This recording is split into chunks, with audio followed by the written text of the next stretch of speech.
Монгол Улсын засгийн газар гендрийн үндэсний хороо танилцуулж байна. Намайг эрхээ гэдэг.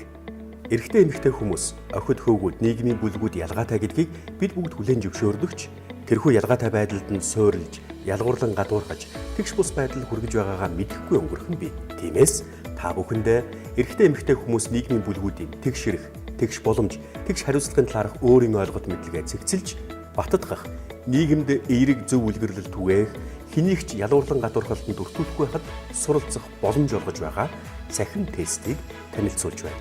Энэхүү цахим тестийг гендрийн асуудлаар өөрийн мэдлэг, ойлголт, хандлага, дадлыг үнэлэх, богино хугацаанд шуурхай сорил бүглэх замаар мэдлэгээ баттгахад туслах зорилгоор иргэд олон нийтэд зориулан боловсруулж нэвтрүүлж байна.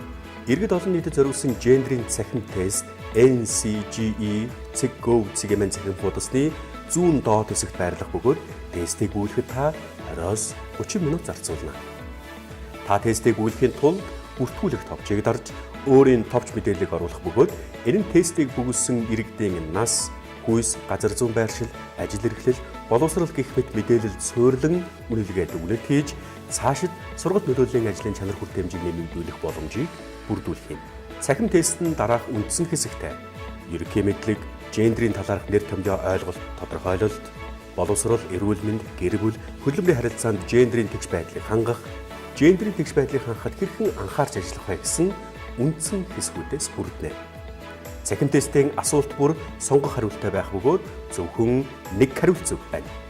Тестийг бүгдсэний дараа таны хариултын зөв эсвэл буруу гэсэн тэмдэглэгээ гарах ба асуулт бүрийн хариулт нь товч тайлбар хэсэг болон дэлгэрүүлж судлах холбоотой байна. Цахим тестийн үндсэн хэсэг нь үе шатаагаар зохиогдсон тул хэсэг тус бүрийг дарааллын дагуу бүглэж дууснаар дараагийн хэсэг рүү шилжснээр таны гендрийн талаарх мэдлэгийн үр дүн гарна. Танд амжилт хүсье.